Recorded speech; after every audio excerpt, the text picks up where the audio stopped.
channel. If you're new here, please subscribe to be part of the conversation. This is my lovely friend, Jameson. Hi. If you want to follow him on Instagram, I'll put it, in the little text box. Catholic YouTube is a very tiny community. When people are talking about stuff in Catholic YouTube, we all find out about it pretty quick. My gosh, the amount of Catholic YouTubers that are like flipping out about the J-Lo Shakira Super Bowl performance. Look at this. The Super Bowl was yesterday and I'm just like so sad about it. My husband is right there watching this woman, like, you know, it was horrible that Fox allowed that, and I am really upset, and I'm going to be writing letters and whatever I can that never happens again. My Facebook feed was filled with people's like what they thought were hot takes. My mom calls me and she's just like, oh my gosh, Cassie, you need to make a video about the J-Lo Shakira thing. Facebook, like, middle-aged moms were like having a meltdown. It was like this scene in Mean Girls.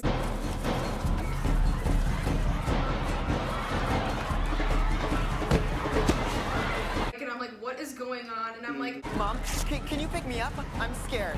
I wanted to make a video about the Eucharist. I wanted to like get down to some theology, but no, instead I'm talking about Shakira and J-Lo's booties. And you know what, I'm okay with that too. It's just kind of a surprise. I feel like we're laughing because like to us it's laughable. It's so it's like, for me at least, it's so laughable. It's so prudish, and it's so like, and not like in a good way. I'm not saying like that anybody who wants to like cover up their bodies is like a prude or something. I mean, look at me.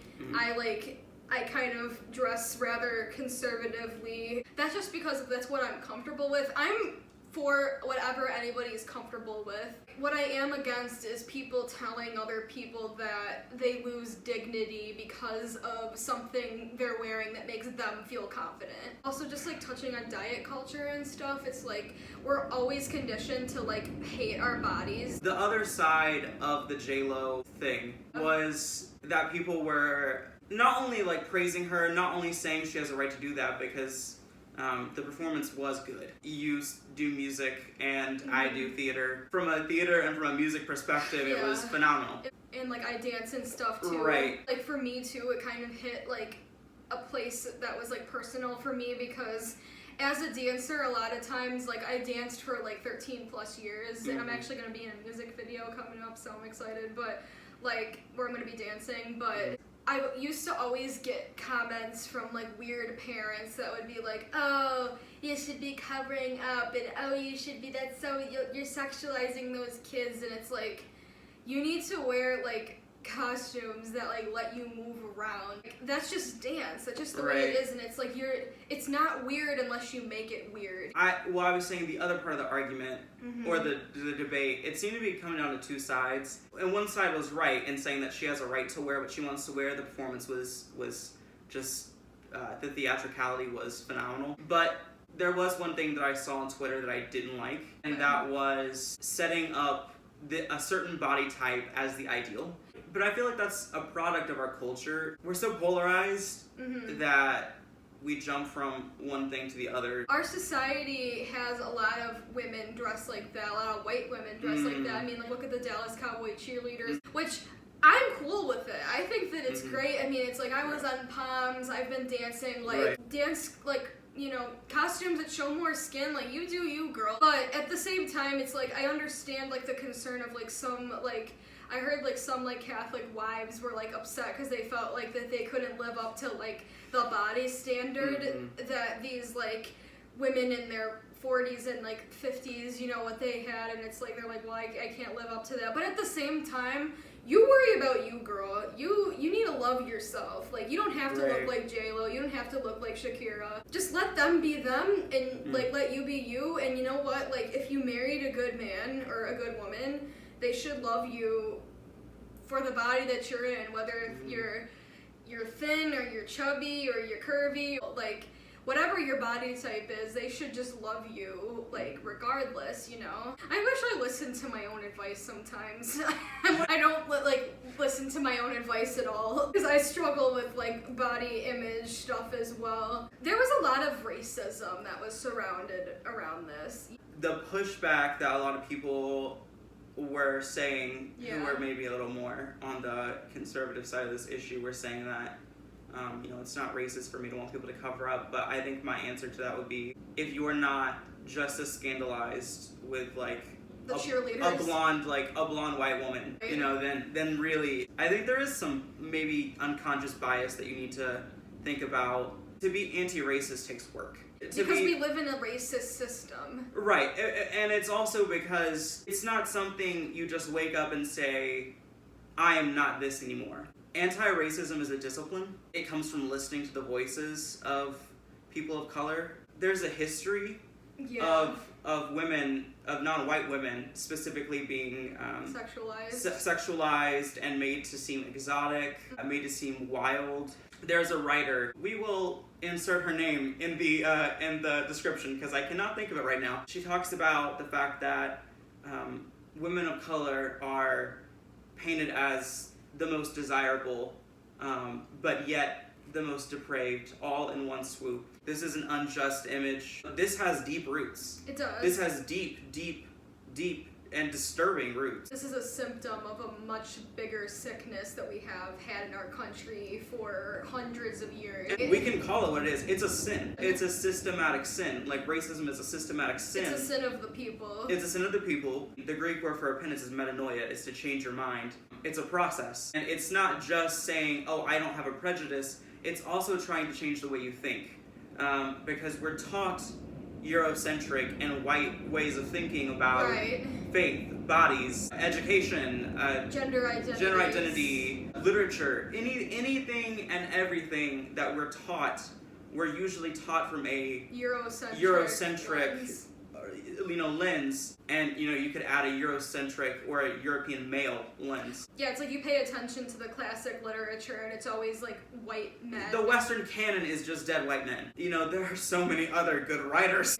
A Tale of Two Cities is a terrible book, prove me wrong. It's just bad, okay? If you want these Charles Dickens hot takes. There's one woman and she's this idealized, idiotic blonde woman. It makes me so angry as a feminist and just as somebody who likes good literature. But anyway, also I wanted to touch on like modesty, because modesty is a big thing that we talk about like in Catholicism a lot, and like what is modesty? I know that the Pope, like, and I'm talking about the office of the Pope, not like individual popes necessarily. I know that the Pope has written about like gender expressions and also like modesty expressions within different cultures, and how like in some cultures being flat out naked is considered modest. Modesty is subjective. It's subjective to culture, and it's also subjective to individuals, and it also has to do with classism, which is something that at least in the US isn't really emphasized because capitalism is great. Modesty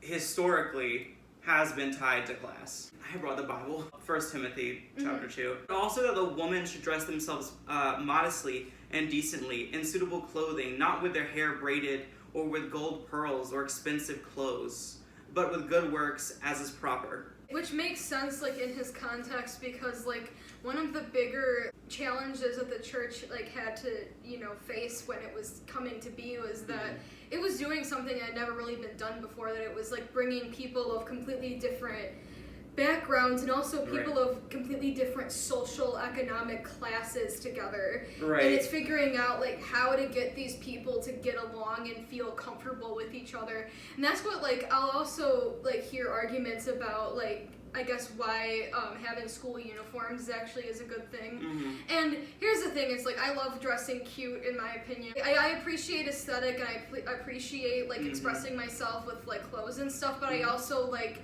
recognize that you also have to be like humble about what you're wearing. I feel like that Paul would hate flex culture. Oh, absolutely. Like, Paul was anti-flex because in that culture people showed their wealth by rings and jewelry and stuff that they did with their hair.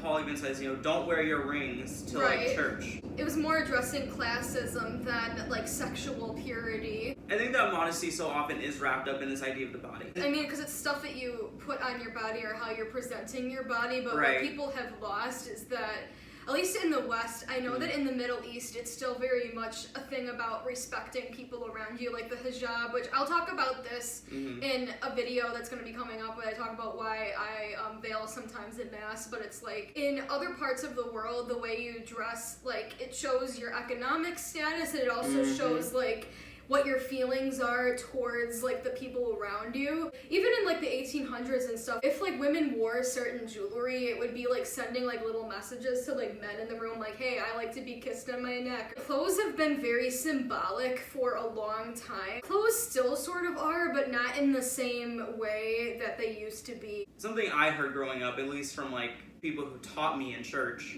was that women were responsible for men's lust. You know, the way it was phrased, like, oh, I'm not going to cause my brother in Christ to stumble. And that's like contrary to what Jesus said. Literally, Jesus said, when was asked this question. I'll put the verse. We'll look it up. Yeah. He said to literally like pluck your own eyes out or cut your own hand off. Like, if right, it caused you to sin. and of course he was being like, hyperbolic. You know, Jesus never said, oh, you know, a woman, you know, make sure that maybe she needs to dress better. Right. She needs to cover that up. Hey, let me check and make sure your skirt is fingertip length. Like, you know, that wasn't the answer. The answer was, that's a you problem. That's a you problem. You're responsible for your own actions. I think that we've totally forgotten that. This narrative perpetuates victim blaming. And it's also anti-Christian, because the thing that's revolutionary about Christianity was that it was the first, like, narrative that took the side of the victim, and that is something that many religious scholars have taken note of that before Christianity, the stories were always told by the conquerors. You know, we even see stories of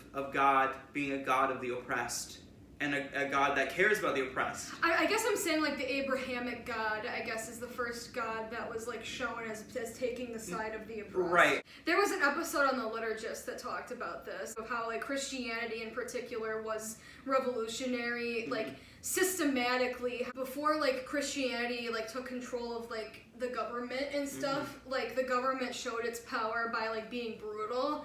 After Christianity, like, became, like, the power, it became more about, like, social work and, like, reforming people. Not saying that that's, like, there's, like, dark shit that's happened with that, too, but it's still, like, progress and it's, like, an improvement. Right. The state, like, now, like, in theory, is showing its power through transformation and reformation rather than through, like, mutilating a corpse. Well, I think that you're right in the fact that, like, Christianity is a religion of women and slaves. Of women and slaves. That's I mean there's even an essay called that because that was a phrase that was commonly used in the Roman Empire. And I think that that's a powerful narrative, right? I think the story of the cross and the passion of Jesus. Yeah. Although it has been like misused terribly. The importance of the cross is God standing in solidarity with the hated of this world. But I'll be asked like why like Christians have the cross as like their symbol, like, oh, if it's like a religion of love and peace, like, why do you have the cross? And it's like, because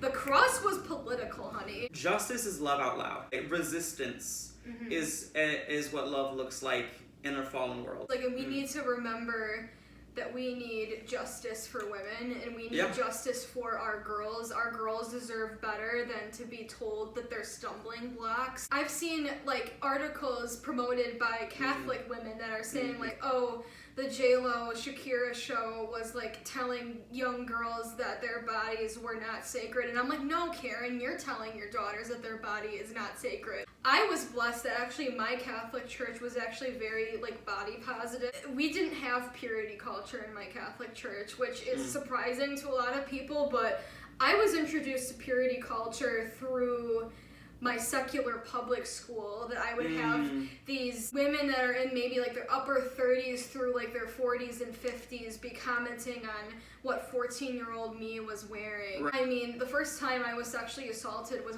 when I was 13. There was a mom that had witnessed it, and when my own mother had asked her about it, the woman told my mom that it was my fault and that I wanted it, and then called me a bad word and then hung up on my mom. This is something I guess I addressed more I guess passionately in another video I made, like responding to a Catholic YouTuber named like What Laura Likes and her husband. It was more I was reacting to her husband more than her, but she also allows him to have a platform, so I'm gonna have an issue with it. When you're telling girls that their worth is in what they wear, that in itself is violating their dignity. Right. It's not pro-life.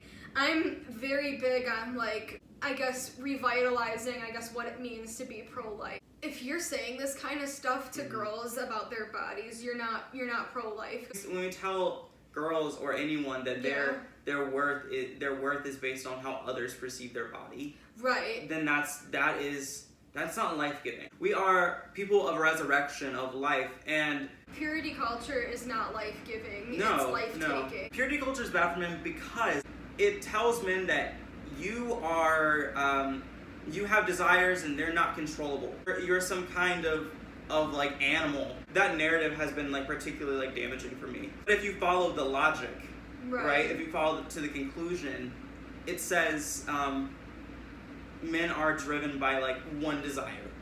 Right.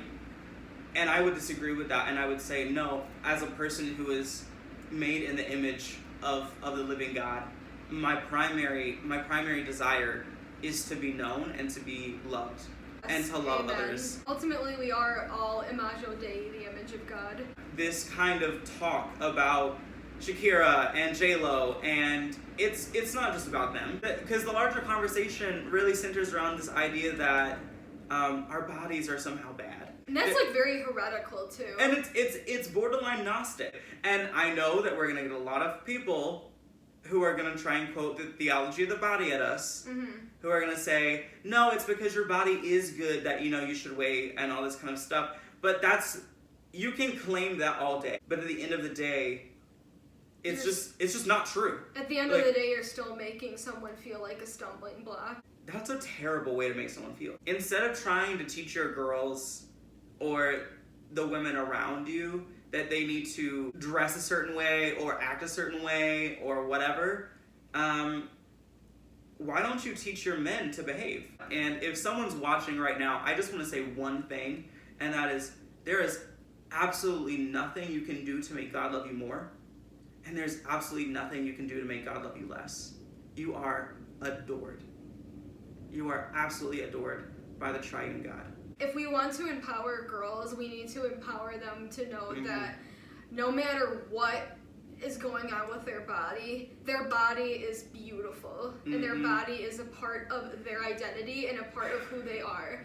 And who they are is the living image of a living God. Thank you so much, guys, for watching. Please consider supporting me on my Patreon account. As a small creator, I'm currently not monetized, so any donation would help the platform out immensely. Please follow Jameson on Instagram. He posts really, really cool progressive Christian things on there. And yeah, just please consider subscribing if you want to be a part of the conversation. I am Cassidy. I'm the hippie Catholic. God bless.